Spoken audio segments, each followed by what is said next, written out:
జలీల్ ఖాన్ స్పందించారు. తన ఇంటర్వ్యూకు సంబంధించిన వీడియో వైరల్ అవుతుండడం, దానిపై నెటిజన్లు జోకులు పేలుస్తుండడంతో ఎమ్మెల్యే జలీల్ ఖాన్ స్పందించారు.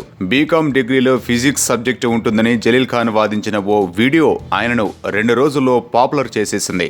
సోషల్ మీడియాలో జలీల్ ఖాన్ పేరు మారుమోగిపోయింది. బీకాంలో ఫిజిక్స్ సబ్జెక్టు ఎప్పుడు పెట్టారబ్బా అంటూ నెటిజన్లంతా ఆశ్చర్యం వ్యక్తం చేస్తూ రాజకీయ నాయకుల కోసం పెట్టుంటారులే అని వ్యంగ్యంగా ఎన్నో రకాల పోస్టులు పెట్టారు. సోషల్ మీడియాలో ఆ పోస్టుల్ని చూసిన జలీల్ ఖాన్ గురువారం సాయంత్రం సోషల్ మీడియా ద్వారానే స్పందించారు.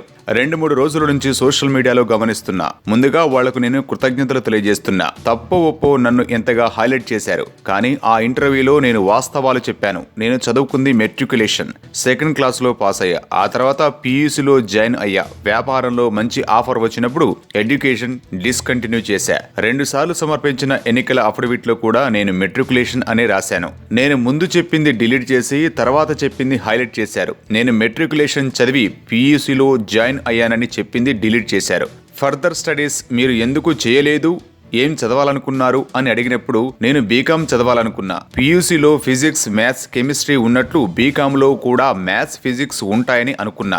అంత మాత్రాన నేనసలు ఇంటర్వ్యూ వద్దంటే కూడా బలవంతంగా కొన్ని రోజుల నుండి ఇవ్వండి బాగుంటుందని నచ్చజెప్పి మరీ చేసినప్పుడు వాళ్ళు కూడా మా గౌరవాన్ని కాపాడుతూ నిజంగా తప్పులు చేసినా కూడా దాన్ని సరిదిద్దుకోవాలి. అంతేగాని ఇలా రాద్ధాంతం చేయకూడదు. దయచేసి ఇలాంటివి మానుకోండి అని ఎమ్మెల్యే జలీల్ ఖాన్ తన స్పందన తెలియజేశాడు.